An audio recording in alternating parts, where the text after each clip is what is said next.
Hello everybody, how are you? This is Pep the Poet and My name's Andrea Cliffley. what do you do, Andrea? I'm a chartered financial planner and director of Palatine Financial Planning Limited. Right. And I'm Pep the Poet and I'm a man that battles with vans, but we'll just ignore that, Andrea. So It's all part of the nature. it's all that's what you do when you sit outside in nature. So I'm Pep the Poet and I'm a poet and wellbeing champion.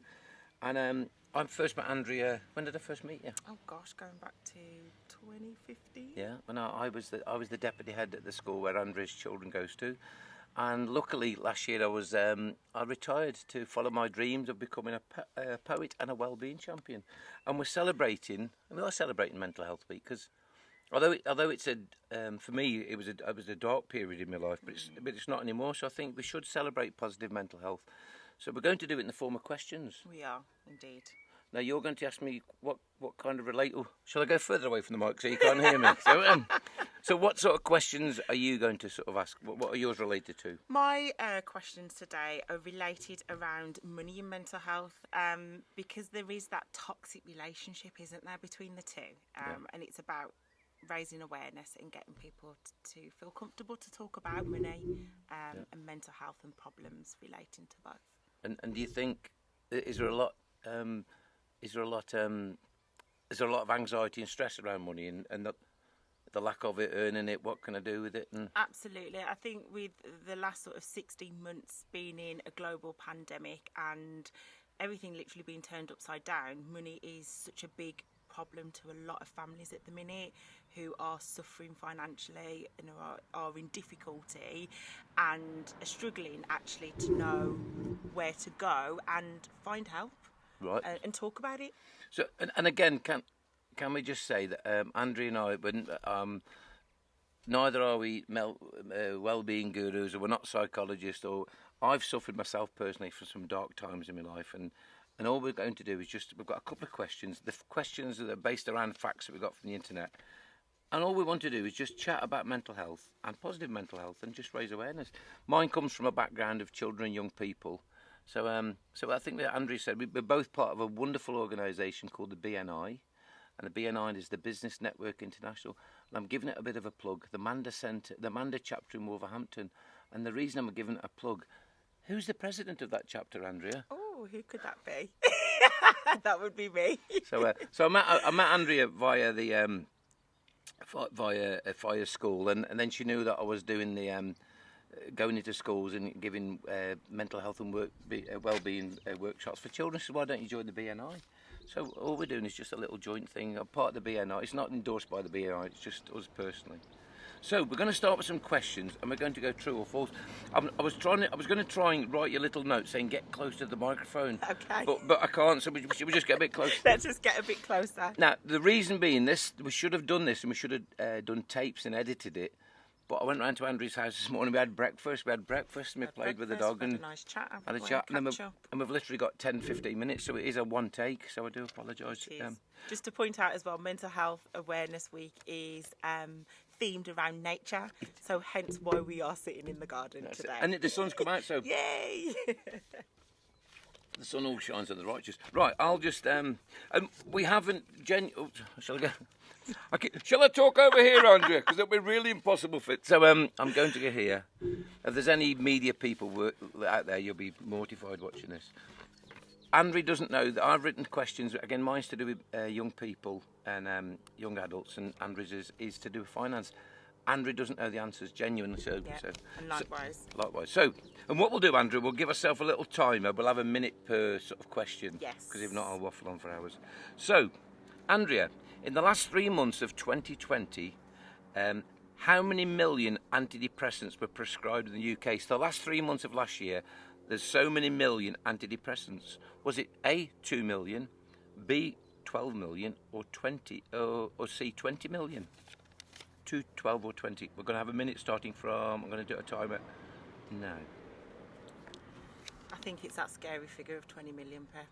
It is actually, it's 20 million, and I'll tell you why, because, and that was from, it was from Mind UK. I think it was one of the stats I got from Mind UK. I'm not ashamed to say that I have antidepressants myself. our dear friend Mr. Babatsu, who's the head of our at the school where your little boy goes. Yeah. I said to him once, I was sad. He says, "Why don't you take antidepressants?" Because I come from a background that man up, there's nothing wrong with you, and it's when your children are ill that's when you're depressed, and you just get depressed for any reason. But I remember saying to Carl, it was 14 weeks till Easter. Till the summer holidays. That's not. I'm going to walk, and I'm going to release endorphins. I'm going to get better. He said, "Davey, the only man that ever said you were going to walk your way out of depression." So, so I did. I started taking antidepressants, and again, if you ever take them, I can't advocate them enough. But I took one, and it sent me to sleep, and then I took another one. But I went back to the doctor, and eventually I take the one I take is citalopram, and it's a little tablet it takes every morning. And before Christmas, I said to Paul, "I'm going to come off them." But I remember my mood changed. So I take them, and I take them because they work, and that's it. So what's your views on antidepressants? I think everybody's different, doesn't it? I think it certainly has its place, and I think if it works and it helps you to feel like you're in a better place and that you're moving forward and out of that dark place that you find yourself in, then that's all that matters. Yeah, definitely. I had some counselling, a lovely place called place in Cannock Chase. I forget the name. It was Wellbeing. I think it's Cannock Chase Wellbeing. I'm giving them a plug because they saved my life. They were brilliant.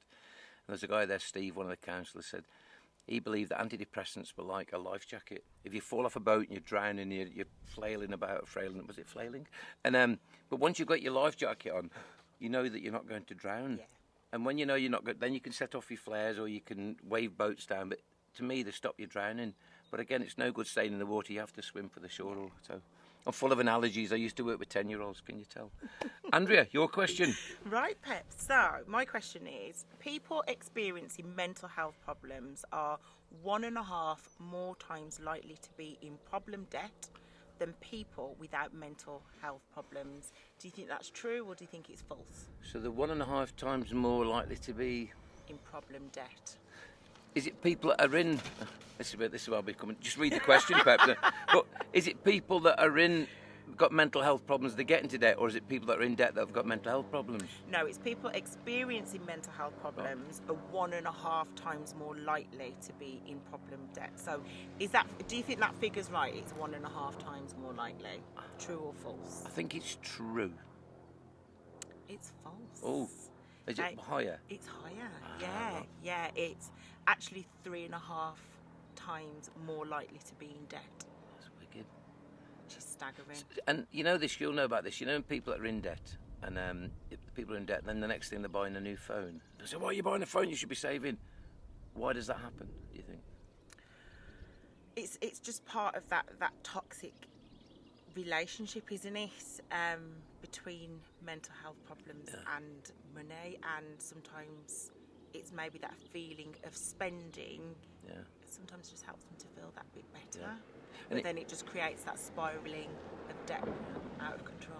A lot of my friends are in recovery now, and I speak to them, and they talk about playing the tape forward. That if you want that fix, if you play if you have a drink, once you play the tape forward, the drink leads to you'll be alone and you'll be depressed and that. And it's like if you could play the tape. I'm really in debt. I'm going to get that new phone. Of course, the next 2 weeks, my debt's gone up by so many. But it's just, but the reason you do it is because on that particular moment you think it will make you better, but it doesn't, does it? So it's just a shame. But again, are there? I don't know. If you're, we'll put some little links on the end of this. If you're in debt, that there are organisations and absolutely, there's an abundance of help and financial support out there. I think a lot of the problem is it's a combination of the person wanting to reach out in the first place, but also also the other part of the combination is not knowing where to reach out to. So I think having the links at the end of today would be but even helpful. if we will put links on, but even if we didn't, you just Google debt problems. And I know there was one, a Christian organisation, my friend, but there's loads of them. Yeah, National Debt Helpline, Samaritans, and that's just naming a couple. And not only that, sometimes they'll give you programs and different things to sort out. So absolutely.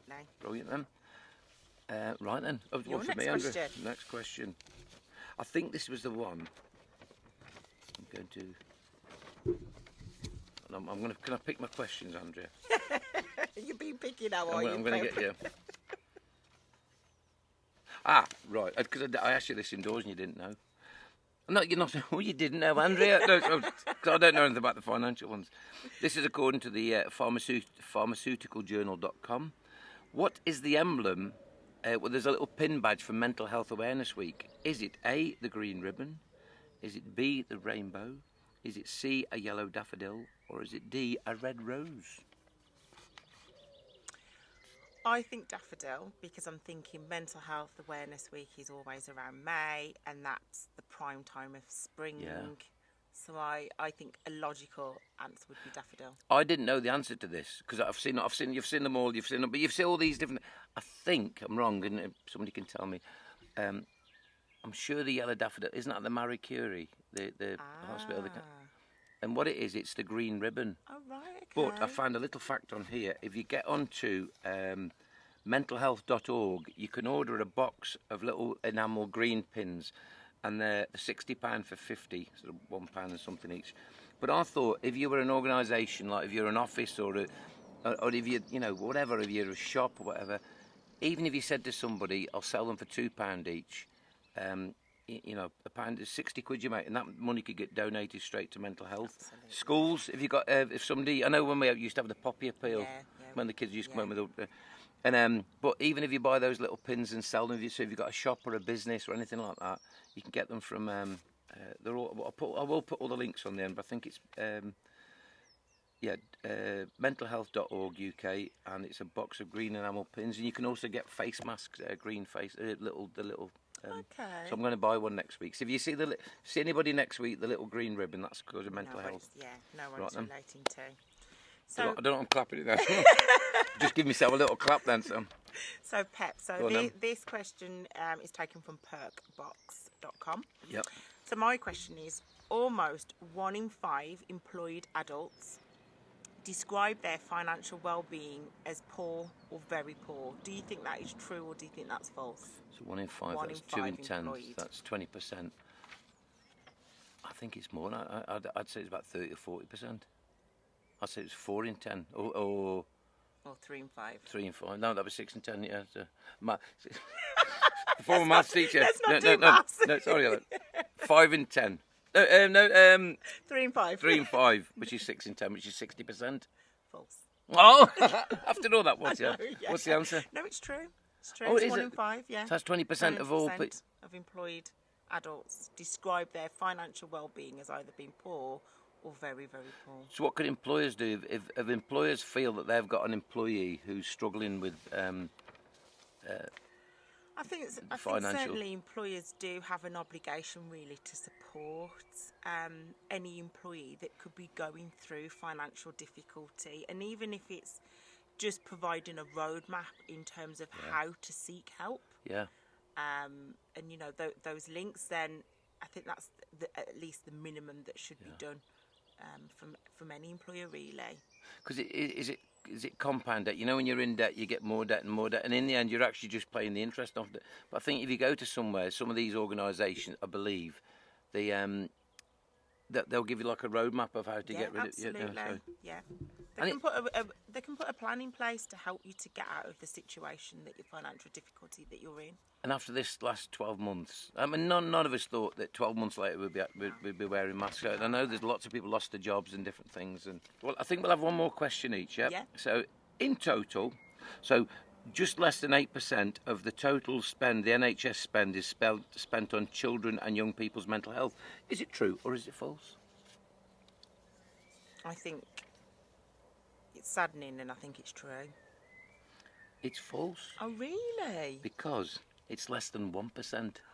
Less than 1% of the net. Again, and this was according. It's not Andrew. It's according to youngminds.org.uk, and it's because those young people grow up to big people and big people. And I know, for example, within recovery, the drugs and alcohol, there's a high percentage. Was it 4 out of every 5 have suffered from mental health, and there's a whole host. Prison. My friend and I, we did a bit of work in prison. Worked with a friend, Lee Pace and I. We're writing a book called Fear Tells Lies. Another plug. And then we worked in Featherstone Prison, and a lot of it it's debt and alcohol, drugs, and anxiety and fear. So yeah, it's a shame that is. So yeah, but I know I am a great lover of the NHS, and I know that our NHS workers out there have done a wonderful job. Absolutely. And somebody said last year, it's all right clapping on it was great. Everybody showed their appreciation, but those claps. Always turn your phone off when you're running it. So, that's Sam Frithman. That's the guy who's doing my website. I should have turned my phone off. So carry on, Andrew. So, one for you then, Pep. So this is taken from the Money and Mental Health Policy Institute 2019. So they did a survey of nearly 5,500 people with mental health problems. Yeah. And found that while unwell, 93% spent more than usual.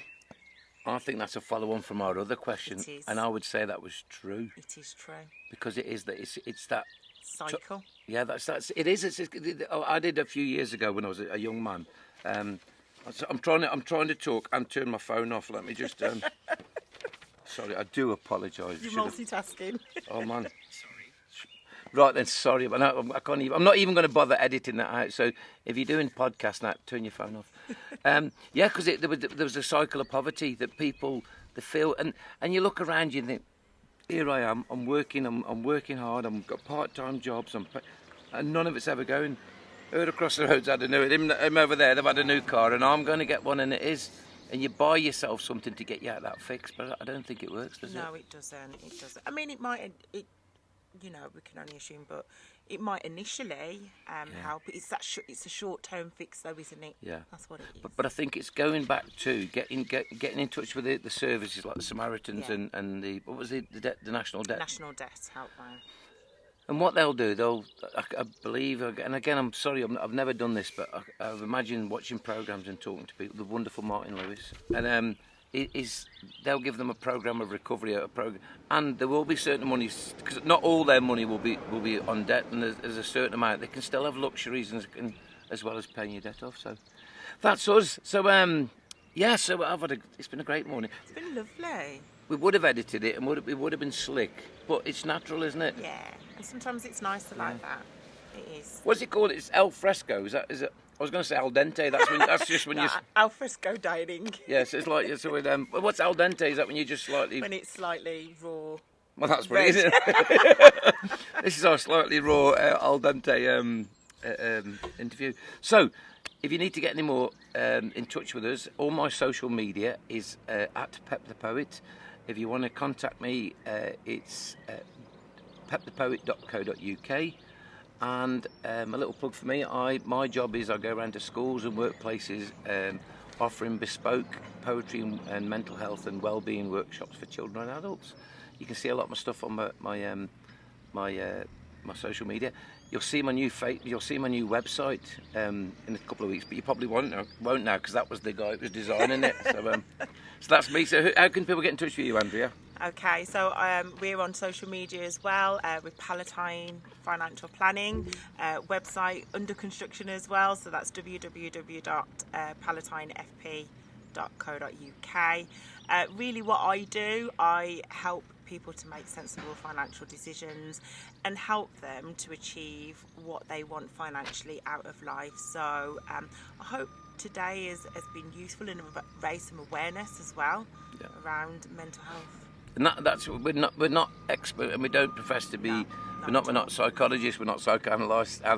We're not counsellors. We're just two people that have experienced, friends and family, and myself personally, to do with mental health. And all we want to do is just raise a bit of awareness and have a cup of tea and a breakfast and sit in the garden on a Friday morning. So, and I've lost my website now because I forgot to switch my phone off.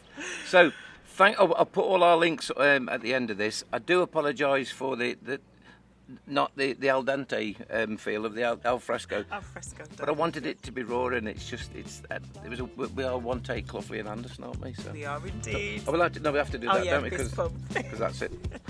Take care. Take care, guys. Bye. Bye. And I tell all my children, just be brilliant. That's what you got to do. So bye. Bye. I have to try and get it.